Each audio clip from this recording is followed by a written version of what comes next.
Hey everybody, we have an amazing couple that we've had on our channel before. They're traveling the world on Social Security. Initially, we met them in Turkey. They were living on a $2,200 a month typical expenses that they were having at that time and putting everything together under their Social Security budget. And they've been doing this now for I think 3 or 4 years. And Actually, I think it's about six. Oh, that's right. It was like 3 or 4 years when we met them, Yes. or a couple years when so it's been 3 or 4 years since we have met them. Let me clear that up. But are they still making it? We've seen people crash and burn. Where have they been? I think Yeah. that's going to be really interesting. So let's bring over Norm and Kathleen. Hello, everyone. We are far from crashing and burning. As a matter of fact, we are enjoying day-to-day life as it is. Currently back in Europe, and that was after a long 17 months that we spent in Southeast Asia, and be happy to share all of our experiences there, along with how much or how little it costs us to have the kind of life that we enjoy. So when we first met you, it was $2,200 a month that you guys were getting by on, and that was all Social Security, and you guys are on Social Security currently, and I. Are you still making it on a budget like that, or what are you spending on average through these last few years? Well, like a lot of people who are nomadic, we try to stay long-term in different places. When we originally left the US in 2019, the goal was 6 weeks at a time, and then we kind of got interrupted by COVID and various things. And then when we came back to Europe 2 years later, 2 years after that, we still tried to stay long-term. And Kathleen wanted to return to Asia, which we did. And we stayed in all the places for relatively long term. Do you think? Yeah, 2 or 3 months in most places. I think we visited all of Southern Asia, and literally it's been a little easier for us as we're getting a little bit older now after 6 years of travel. We find that we're a little bit more slow traveling than we were before, except for this year, which we'll probably get into at some point. This year is going to be a lot more fast traveling. But as far as the budget goes, what you're talking about, the 2,200, we of course have had a few increases with Social Security, not much as everybody knows, but we really stay under $3,000 a month for all of our expenses. That includes our travel, our food, our lodging, everything. We don't touch our savings. We seriously do this, and we don't do it and suffer. We literally live very comfortably. Yeah, we aren't tourists, so occasionally we'll do a touristy thing like a tour or something like that. But what was nice about where we go is that prior to ever doing this, we kind of had the experience with the more expensive parts of the world, especially Western Europe. So we don't do France, we don't do England, we don't do the Nordic countries. We just don't do it for long. We don't do it long term. Like we were in Paris for a week outside of Paris, and we do that where we'll go there, but we don't stay long periods of time because it's extremely much more expensive than some of the places we go. Like right now, we're in Italy, and we are finding Italy to be extremely expensive compared to when we were here the last time. Extremely, the food, the lodging, all of it. So we tend not to do that for long extended periods of time. So now, when we met you guys in Turkey, obviously Turkey was a breath of fresh air financially, because if you remember, it was just post-COVID. It was pretty inexpensive compared to most places that we went to. And so after that, we went to Albania and discovered, oh my God, this is just as cheap as Turkey was. So we kind of concentrated there in the Balkan regions, and then later on we went to Asia. So for the last 2 or 3 years, we have been very focused on finding places we want to be, not driven by budget, but certainly affected by budget, so that we have been paying less than $700 a month in most places, less than $500 a month in many places. And with that being the case, we eat what we want, we do what we want, we are able to save a little bit of money. We don't really want for anything, and we don't miss the United States or those crazy prices whatsoever. That's incredible. I mean, 500 to 700 a month for even lower rent. In Vietnam, we stayed for 2 or 3 months. Yeah. But we stayed in Da Nang, 3 streets off the beach, in a very, very charming little area that was very culturally Vietnam, but also amazing Western food everywhere that we wanted to go. We could walk everywhere. And we found a brand new condo that had just been built about 3 or 4 months previous. So upscale, so lovely, with a little balcony over the street. And we paid $350 a month for that place. And so it depends on where you are. It takes a little bit of time to look. Like I'm the person who does all the housing, so I'm constantly looking. But this particular place, what we found, and we'd like to share this as well. Some places we go to for just a couple days. We book it for those 2 days, and then we actually walk around and we actually go into some of the places and start talking to people to find a place to stay. And we found this by somebody actually walking out of this condo, and we just said, hey, and he told us, and we were able to get it. Normally we book, like for this trip, we book way ahead, because like in Italy and different places right now, there's nothing available. You have to book it 2 or 3 months ahead to be able to get the time. But for us, being able to book for 2 or 3 months, a lot of times we can get 20 to 50% off the normal cost. Yeah. Because we stay longer. Yeah, it's not quite the market it was back Yeah, it's 4 or 5 changed. years ago. It's now become as much a seller's market as it is a buyer's market, but you do have to pre-plan. And if you can pre-plan, it works to your advantage. Now, Southeast Asia is really inexpensive, and here in Europe, we've had to deal with fluctuations in currency, probably not as extreme as what you're seeing in Asia. But when, for example, in Poland, we love Poland, and when we were there, it was almost 5 zloty to the US dollar, and now it's like 3.7. So if you're looking at going to Poland now, it's 25% higher practically than it used to be. And I mean, the value of the dollar's decreased. The euro, we used to it got as low as like 95 cents to the euro, and now we're sitting at about $1.13 to the euro. Yeah, so we know we're here. Yeah. So I just want to tell the audience, when you're traveling and you're trying to budget yourself a long-term travel, look at the worst exchange rate for the period or the place on the planet you're going to. Try to budget yourself to have lots of leeway for these fluctuations, so that if all of a sudden you lose 20% of your value of your currency, you're not out on the street trying to panhandle. You want to make sure that you've got a little bit of wiggle room. So if you've got a $2,000 budget, try to budget yourself to where you're out there at about a 1,700, so that you've got that wiggle room. And what we find, and we talk about this, is like for us, we were in Asia for 16 months. So because our budget was much lower this summer in all of the European countries that we're going to be in, and we're going to be in Italy for a month and a half, and we're in Greece and some of the more expensive places, we find that it just sort of works its way out. It's like, okay, the last 16 months were relatively cheap. Now we're a little bit more expensive. And then next year we'll go back over to Asia, and we'll be able to so it all balances out. And we've been doing that for now 6 years, where we try to look ahead a little bit and figure out, like the year before when we were in Asia, we had taken a cruise across from Hawaii to Australia, which was a little bit more expensive. So you can't just go, I'm just going to go here. You have to really work. But with that being said, I have a confession to make. In Asia, I didn't even pay attention to how strong or how weak the dollar was. No. So when we got to Asia back in October of 2023, I would go in and I would use my ATM card, and I would get the maximum amount, which was usually about 200 US dollars. Their currency is so valueless, you can be what they call a Vietnamese millionaire by just having bills in your pocket, because it might cost you 400,000 dong just to buy dinner, which is only like $6. So the dollar conversion to Asian currency, at least in Southeast Asia, was so insignificant that we didn't pay attention. About twice a month, I would go in and I would get cash. I'd get the maximum amount. My ATM would get hit for like $300, maybe at most. So that we were working on cash-wise less than, say, $800 per month. So I never even paid attention to what the dollar was doing. We went from Indonesia and Bali, and I went to the Philippines and Malaysia and Thailand and so forth and so on. It wasn't until we got to Europe. We got to Greece a few weeks ago, and now I'm having to use the ATM machine to get 500 US dollars. It's like, holy crap, look, it's not giving me hardly any euros. That's when I spent 100 euros and said, oh my goodness, that's 114 US dollars. Like, okay, now it's adding up. Back then it was.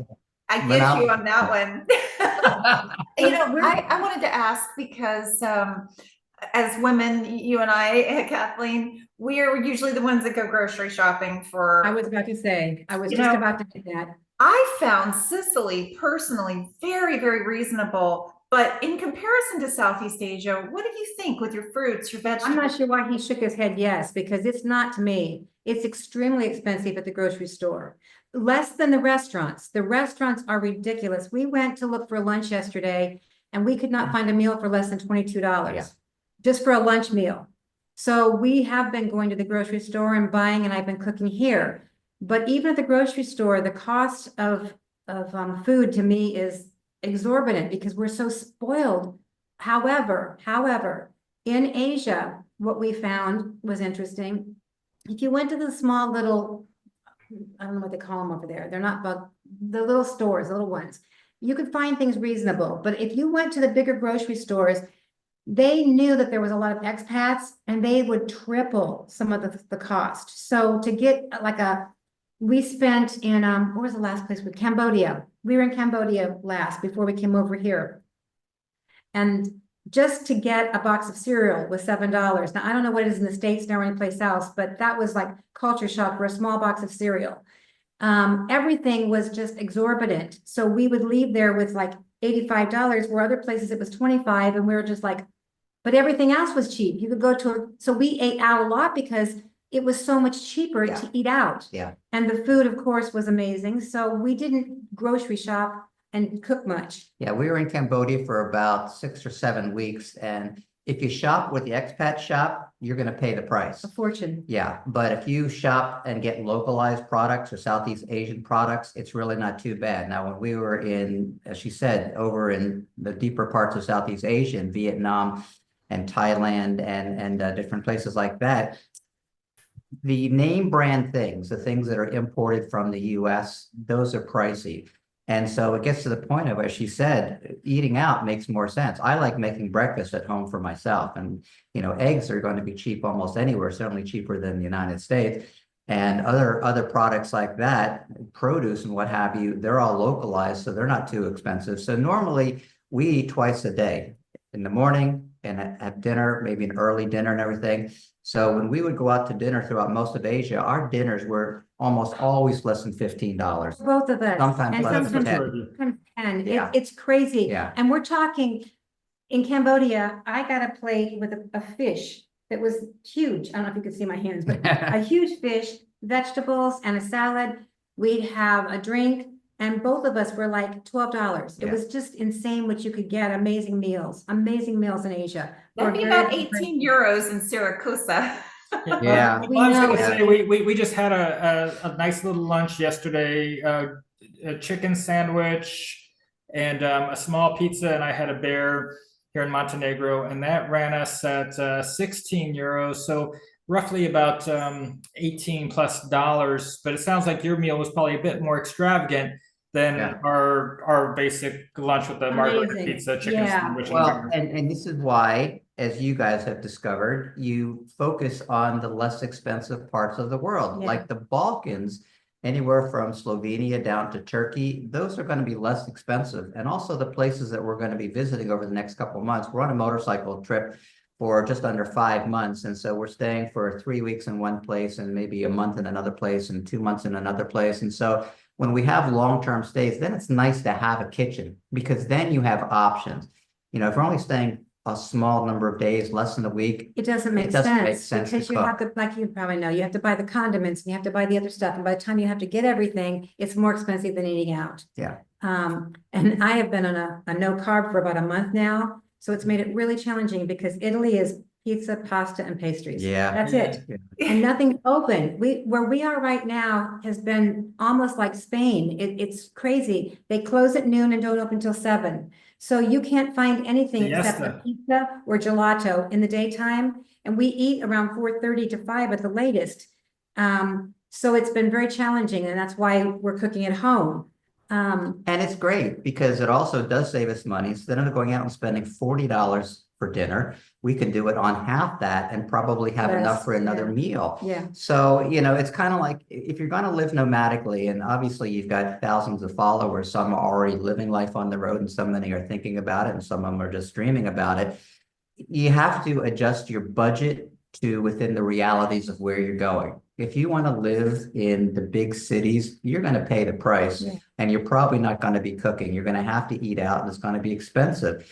But like you, we've kind of discovered those pockets all over the world. You're going to South America, and South America, compared to most Western standards, is fairly reasonable. South America is so much different than North America. So, in our particular lifestyle, we think about money, of course, it's a driver, but what's really more important is, how's the weather going to be? What time of year is it going to be? How crowded is it going to be? We don't like the cold. Yeah, we don't like the cold. We started the motorcycle trip just as spring was starting to erupt. And so it was still a little bit chilly, but now we're into the summer season. And so we're going to enjoy the summer season until next winter. And we aren't quite sure exactly where we're going to be over the course of the winter, but we're driven more by lifestyle and by temperature and by where we're going. Are we going to enjoy ourselves, feel too isolated, or maybe too busy? And That's us. That's how we are. So let me ask you, Norm and Kathleen, you're going to parts of the world that many Americans might perceive as dangerous. I mean, Hollywood does a great job at scaring Americans about living life abroad. What do you feel about these dangerous countries you've been living in Southeast Asia and Turkey and Albania? I mean, these are places where villains and adventure happens. I really want to address that. So as a woman, I think we're much more prone to being fearful, especially by what the media has presented to the United States. The way that I look at it now, after being gone for 6 years and what I read, I feel like sometimes in the United States, there's a big bubble, and all you get is the media that's fed to you. Worse now than ever before. We have been collectively, each of us, to over 50 countries, but we've been traveling now for 6 years and we've seen 43 countries. So we have some knowledge behind us of all these different countries you're talking about. I have never, ever been afraid in any of these countries, ever. I can walk, it's like anything else. You use common sense. I can walk anywhere I want. I'm out at night, I do things, and I'm never afraid. I'm going to share this. We came back to the United States and went to New Orleans, and I went out 3 mornings in a row while he was doing some conference work. And I literally came back and said, I don't want to go out again, because there was homeless, what appeared to be mentally disturbed people on the street that appeared extremely dangerous and very scary. We've not seen anything as far as that. The lack of homelessness is totally, we don't see it hardly ever, sometimes. Anything that's political, we don't see that going on. When people talk about like Albania being dangerous, the mafia, they may have things going on with their country, but they treat tourists completely. It's at the high level. It's like, there's corruption, there's graft, as there is everywhere, every country. But it's usually at the higher level. It's more at the internal. But like specifically in Albania, they cherish tourists because we drive their economy. And as a matter of fact, if you do something against a tourist as a local, you will get swatted down by the authorities because they don't want to have any bad publicity along those lines. Let's talk to the audience that are your followers. They're people your age, our age. We're talking about mostly the people who are over 40. The drinking, the partying, the staying out till 2 or 3 o'clock in the morning. I mean, we have a bar that's right down the street, and we hear them at 2:30 in the morning because they don't close until 3. Well, these guys are out there doing what they're doing, and that's cool. And if you're out there with that demographic and you're walking home at 2 or 3 o'clock in the morning, stuff can happen. That's not us. We're home by dark. We rarely go out after dark unless it's in a small town where we can kind of walk to and fro. But that can happen in the United States the same way. 100%. It's not like it's a different country and it's dangerous. Oh, yeah. That can happen anywhere you go. Yeah. So it's not the same. So we don't find countries. Like in Ecuador, we're looking at going back to spend time in South America for a while and get a home base in Ecuador. I know when we were there before, we didn't feel fear about walking around at night. However, if we're going to go a long distance, when you're going to take a cab for $2 or $3 to get across town to get back from one door to another door, it's not that bad. And it's not like you don't have the ability to take a cab or use like a version of some sort of Uber app while you're in another country to pull a cab over to where you are. Transportation in Asia is so cheap, so cheap. You can go almost any place for $2 at the most, $1, $2, $3. It's just insane. You can go a long way. So speaking of crime, we're in Sicily. if you said to someone in many parts of the world, I'm going to Sicily, what's the first thing that comes to mind? Mafia, The Godfather, the Mafia. horse, We have horse not, head in your bed in the morning. Yeah. no there's horses nothing. here. No one has made us an offer we can't refuse. It's like, is there stuff going out there like in Palermo, which is the main city here in Sicily? Probably. Yeah, there probably is, but we have been in Palermo before, and we're going to go back there for 3 days before we head over to Sardinia.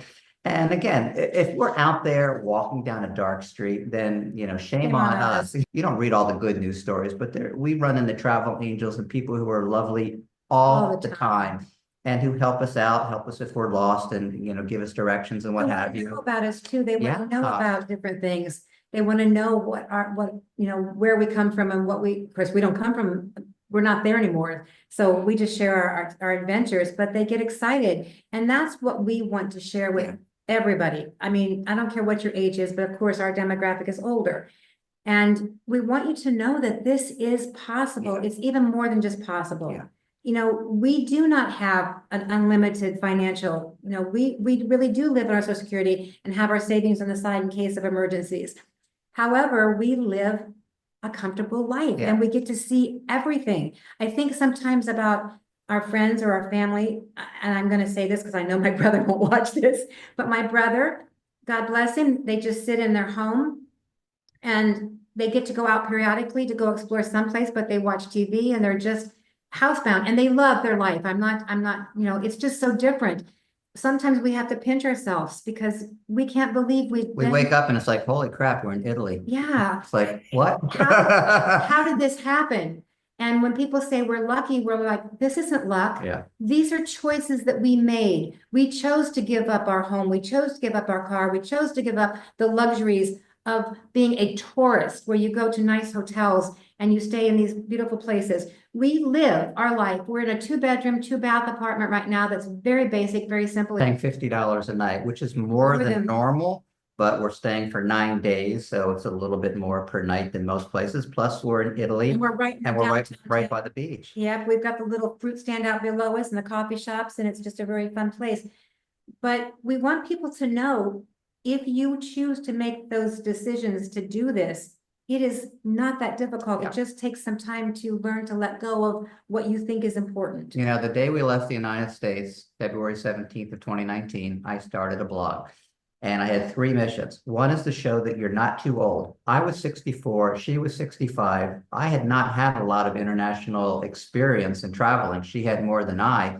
But again, we're starting at an age that most people think your life is over. Can't do that anymore. So mission number 1, you're not too old. 2, it's affordable. Because again, the prices that we paid in California, it's exorbitant. It's like my Social Security, her Social Security would just be a little bit over what just the rent would be if I lived in Southern California where I used to be. So it's not that expensive. But again, you have to be smart about it. You can't live like you were a tourist staying in 4- and 5-star hotels unless you have that kind of budget. And then the third thing, it's not that difficult. This little sucker right here, these phones, this is what makes this all worthwhile. I just came back from a tour on one of the islands here, and we were talking about how difficult it was to travel 20 years ago when you had to work off of paper maps and you had to guess at currency conversion and you didn't have translation devices. Now you've got apps at your disposal. You can book a flight, you can book a train, you can book a plane, you can do everything on the way to wherever you're going. And so again, once people get out of that mindset of like, oh my God, it's scary, it's scary. Yeah, it's scary, but it's less scary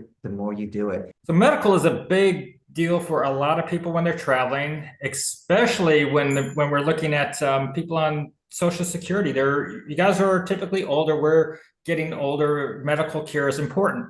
A lot of times medical care is very affordable around the world, and some people choose not to carry medical care. However, if you are over 65 and you're on Medicare and you're from the United States, I do want to let you know, I am an agent from the United States with insurance, but at our website, warrenjulietravel.com, there's an international medical tab. So I want to speak specifically to one particular product that is on there for people that are on Medicare and traveling abroad. There's a product that I have there. I want you to go to warrenjulietravel.com, international medical page, select the IMG tab. When you go to the IMG tab, slide down to the product called Globe Hopper.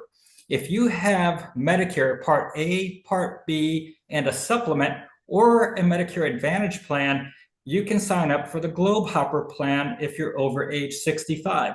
This is going to be a very affordable program in comparison to almost everything out there, and it's made for Americans with the Medicare programs. And if you're nomadic, this plan is going to help to keep you covered as you travel abroad. So this is going to be something you could purchase from a few days up to a full year period of time.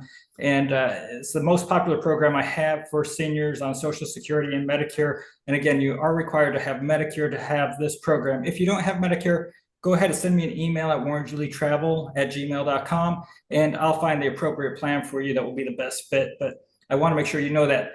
But medical care is so much less expensive than in the United States. Julie and I, we have a plan that has a $2,500 deductible. It's basically to cover our butts as we're abroad for hospitalizations, surgery, some extended care services. And, that's a couple $100 a month for us to have that. And so, so it's not a budget buster to have some care while you're traveling. And there's different types of programs, whether you're an expat or a nomad. But, I want you guys to know there are solutions out there. But some people choose not to have coverage because it's just very affordable. You can, the cost of a doctor visit is the cost of a copay in the US typically. We've been traveling for 6 years and we've had different hospitalization. We've had different things that we've had to have done, and they've been so inexpensive. So I ended up in the hospital in Chiang Mai when COVID was first starting and no one knew what it was. And I ended up in the hospital with a paramedic ride, quite a few hours, IVs, lots of stuff that went on, and it was like $205. I ended up in Portugal with really bad vertigo at one point from being dehydrated. And the same thing, the paramedics picked me up, took me to the hospital. I was there, IVs, EKG, all kinds of stuff. It was 104 euros. We have found that almost anything is less than what I had, which was a $500 deductible in the States for these things that happen. Just recently, we were in Malaysia, and I was able to have my cataract surgery, which is amazing. I had both eyes with the top of the line implants put in, so I no longer wear glasses. And the entire thing was under $4,000 for everything. So we have found for us that this works for us. Doctor's visits, when you say the copay, our doctor's visits where we've seen somebody, again, it depends on where you go. And for us, in the countries that we visit, have been so inexpensive. We just spoke to some people in Asia, two different things. One person had surgery, I think it was knee surgery, and it was $2,200 for their entire knee surgery. Another lady we spoke to was in the hospital for over a week with pancreatitis. She had a private room for IVs, for medications, everything was $1,300. Again, it depends on where you are. And if you choose to go to these expensive, like if something happened here, it's different. I will say that, Julie and I, we've been happy with care we've seen in Europe. And I think a lot of Americans believe that healthcare stops at the US border. And they're like, oh, if something goes wrong, you're going to have to come back to the United States. And I really don't understand that mentality, because there's some great doctors, hospitals in Europe. And if something really major happens to Julie and I, we have no intention of trying to go back to America to potentially have to have hundreds of thousands of dollars. And I think one thing we could touch on is, what do you think of the medical that you have received abroad? Because a lot of Americans, and you would not believe how many of them will say to us, oh my gosh, I'm terrified of what would happen if I got sick in, say, Malaysia. They think you've got doctors from Civil War era ready to just cut your leg off with a bone saw. So people always ask us, so what is medical services like outside the United States? We just came from Southeast Asia for 17 months, spent quite a bit of time in Malaysia, which is actually, we consider it the tourism capital of Southeast Asia. So you want to share your experience there at Glen Eagles Hospital? Yes. So I ended up with severe bronchitis.